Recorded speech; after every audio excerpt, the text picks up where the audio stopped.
3월 7일 비트코인 생방송 시작하도록 하겠습니다. 지금 우리가 여기에서 봐야 될 상황은 일단 이전에 하락 추세였고 한 번에 고점을 달성했는데 두 번째 고점에서 전고점을 돌파하지 못했어요. 여기서 이제 일봉으로는 잘 안 보이는데 역회된 숄더 패턴이 나오고 나서 올라갔다가 전고점의 근처까지만 가고 떨어져 있는 상황이거든요. 그리고 이제 아래는 지지선이 존재하는 상황입니다.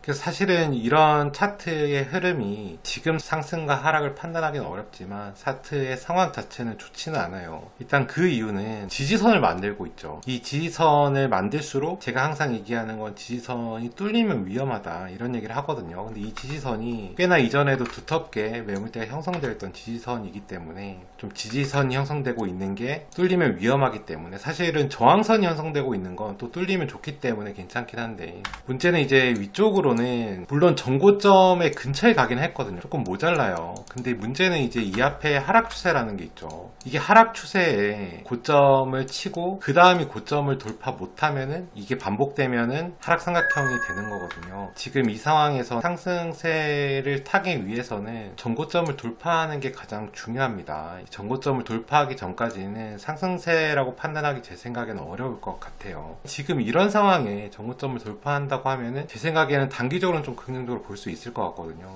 근데 여기서 이제 우리가 하락 삼각형에 대해서 한번 생각해 볼 게 있는데 이게 이제 하락 추세에서 하락 삼각형이 생기는 경우 이거를 이제 하락 추세 가속 패턴이라고 하거든요. 이제 하락 추세 가속 패턴인 하락 삼각형 패턴이 이제 어떤 의미를 가지냐, 이제 가격이 한번 하락하고 나서 그 다음에 하락 삼각형을 만들면서 이 상승에 대해서 가능성을 만들고 거기에서 이제 남은 매도 물량을 정리하는 형태가 보통 나오는 거란 말이죠. 이 하락 추세에서 하락 삼각형이 나왔을 경우 거래량이 좀 동반되는 경우가 많습니다. 그러니까 지금 사실은 저점에서 거래량 동반은 나쁘진 않거든요. 근데 이게 만약에 하락 삼각형을 만들게 된다면 이런 거래량이 오히려 좀 더 위험하게 작용할 수도 있어요. 아직까지는 제 생각엔 좀 유의가 필요하다고 봅니다. 그리고 이 전저점이 있는데 전고점을 돌파하면 좋은 거라고 했지만 똑같이 전저점 돌파하게 되면 저는 굉장히 위험하다고 보거든요. 이 지금 전저점이 34,000불인데 이게 사람들이 심리적으로 34,000불 정도 가게 되면은 매수 심리가 분명히 살아날 겁니다. 그래서 지지선이 무서운 거거든요. 왜냐면 이전에 가장 낮은 가격이었기 때문에. 그럼 34,000이 되었을 때는 우리는 이제 34,000이 뚫리면 위험하니까 매수는 좀 자제하는 게 좋지 않을까 그런 생각이 듭니다. 물론 패턴이 완성되거나 그런 건 아니기 때문에 돌파 매매를 할 수는 없는 상황이지만 현물 매수나 이런 부분들은 전저점 조심할 필요가 있고 만약에 여기서 한 번 더 상승해서 떨어진다고 하면은 그때는 이제 돌파 매도를 한번 잡아볼 수도 있겠죠. 그 다음에 이제 여기가 저항선이라고 생각해서 그러면 여기서 아직 저점을 돌파하지 않았으니까 상승 삼각형을 생각해 볼 수 있지 않느냐라고 말씀하실 수도 있는데 상승 삼각형 패턴은 아까 말씀드렸다시피 하락 삼각형이 하락 추세 가속 패턴이듯이 상승 삼각형은 상승 추세 가속 패턴입니다. 그러니까 이전에 상승 추세가 있어야 돼요. 이게 있지 않는 이상은 상승 삼각형 패턴 자체가 의미를 갖지 않습니다. 그래서 지금 이런 상황이 사실은 전고점에서 얼마 차이는 안 나지만 이 상황을 패턴과 비교해 봤을 때 좋은 상황이라고 아직까지 보기는 좀 어렵다 그렇게 보여요. 저번 주 금요일에 봤던 그 프랙탈도 존재하죠. 그 프랙탈이 또 전저점이 뚫리면 위험한 거기 때문에 그거를 염두에 두고 매매 참고하시면 될 것 같습니다.